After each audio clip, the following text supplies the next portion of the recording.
ឈ្មោះមួយក្បាលនេះបានបោះប្រពន្ធរបស់វាចុះទៅក្នុងជ្រោះយ៉ាងជ្រៅដោយគ្មានអាណិតមេត្តាប្រពន្ធរបស់វាតតែសោះដោយសារតែវាបានលួចបង្កាត់ភ្លើងស្នេហ៍ថ្មីជាមួយនឹងឆ្មាខ្មៅមួយក្បាលដែលមានឈ្មោះថាមីខ្មៅរលេខមកមើលឆ្មាញីនេះវិញពេលដែលនាងដឹងខ្លួនឡើងនាងក៏បានឃើញសត្វពស់នៅក្បែរនាងភិតភ័យជាខ្លាំងប៉ុន្តែអានេះមិនមែនពស់ចឹកទេណាវាយពស់ចំណែកឆ្មាឈ្មោះនេះវិញបែរជាមានក្តីសុខជាមួយនឹងសង្សារថ្មីរបស់វាដែលឈ្មោះមីខ្មៅ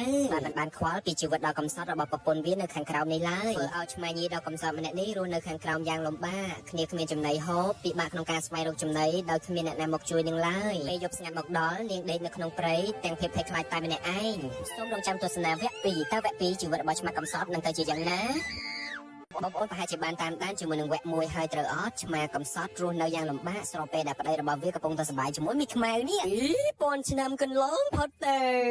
ប៉ុន្តែចូលមកដល់វគ្គ2នេះជីវិតរបស់ឆ្មាកំសត់ក៏ផ្លាស់ប្ដូរ360ដឺក្រេតែម្ដងសម្រស់របស់នាងក៏រឹតតែស្អាតគ្មានឆ្មាណាដូចហើយនាងក៏អាចផ្សំជាមួយនឹងជីវិតនៅក្នុងព្រៃបែបនោះដែរហើយជីវិតរបស់នាងក៏ចាប់ផ្ដើមមានរស្មីឡើងវិញនាងបានជួបជាមួយនឹងបុរសទេសចរម្នាក់ដែលក៏បានសន្យានឹងនាងថានឹងនាំនាងចេញពីព្រៃធំនេះហើយទៅរស់នៅទីក្រុងដ៏ស្កឹមស្កៃវិញមីឆ្មានេះជាសកប៉ាល់ហោះអញហើយបន្ទាប់មកនាងក៏បានដាក់ពាក្យបណ្ដឹងពាក់ព័ន្ធជាមួយនឹងប្តីរបស់នាងដែលបានក្បត់នាងលួចមានថ្មីហើយបោះនាងចុះទៅក្រោមជ្រោះមិនយូរប៉ុន្មាននាងក៏បានមកសងសឹកប្តីរបស់នាងដល់ផ្ទះដ៏ស្កឹមស្កៃរបស់ប្តីរបស់នាងតែម្ដងបងប្អូនដឹងទេមានរឿងអីកើតឡើងគឺនាងបានមកសំពងក្បាលប្តីរបស់នាងនេះដើម្បីទុកជាការសងសឹកដែលធ្វើឲ្យនាងឈឺចាប់រស់នៅយ៉ាងវេទនារាប់ឆ្នាំនៅទីបំផុតប្តីរបស់នាងនិងមីខ្មៅត្រូវបានប៉ូលីសចាប់ដាក់គុកបានសម្រេចរឿងឆ្មាកំសត់ចាប់ដោយបរិបូរណ៍ឆ្មាមួយក្បាលនេះពិតជាខូចខ្លាំងមែនទែនវាបានយកក្របបែកមួយយ៉ាងធំយកទៅដាក់ក្នុងមាត់ក្រពើបណ្ដាលឲ្យផ្ទុះហើយធ្វើឲ្យក្រពើនោះស្លាប់ភ្លាមៗតែម្ដងតាមការពិតទៅឆ្មាកំហួតមួយនេះគឺត្រូវការស្បែកក្រពើដើម្បីយកទៅធ្វើជាកាបូបជូនស្រីស្នេហ៍របស់គេតែពិតជាសួយខ្លាំងមែនទែនបងប្អូននៅពេលដែលគាត់កំពុងតែជូនស្រីស្នេហ៍របស់គាត់នឹងស្រាប់តែប្តីរបស់គេដែលជាឆ្មាស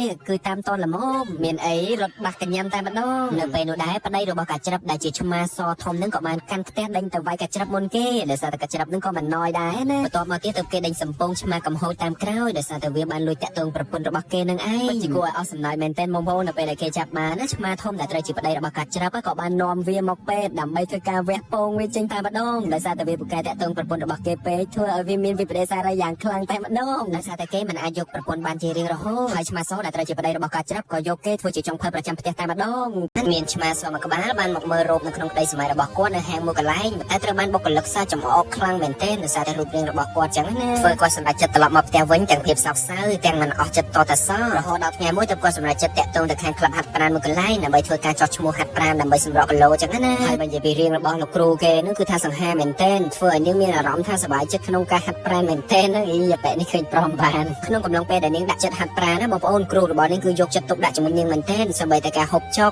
សូម្បីតែចំណីសូម្បីតែការតាំងសមាធិគឺគ្រូរបស់គាត់បង្រៀនអស់ពីចិត្តតែម្ដងដោយសារតែនាងចង់ស្រកគីឡូខ្លាំងពេកហើយហ្វែមានដឹងអត់ថានឹងមានរឿងអីកើតឡើងរំលងត្រឹមតែប្រហែលខែតែប៉ុណ្ណោះការព្យាយាមរបស់គាត់ក៏ទទួលបានផលពិតមែនគាត់ក៏ទទួលបានរាងដ៏ slim ស្អាតខ្លាំងមែនទែនរហូតដល់គ្រូបង្វឹករបស់គាត់សូមគាត់រៀបការតែម្ដងហើយប្តីរបស់គាត់ក៏បានសម្រេចបំណងទី2របស់គាត់គឺរោបនៅក្នុងក្តីសម័យរបស់គាត់នឹងឯងបងប្អូននេះគឺ happy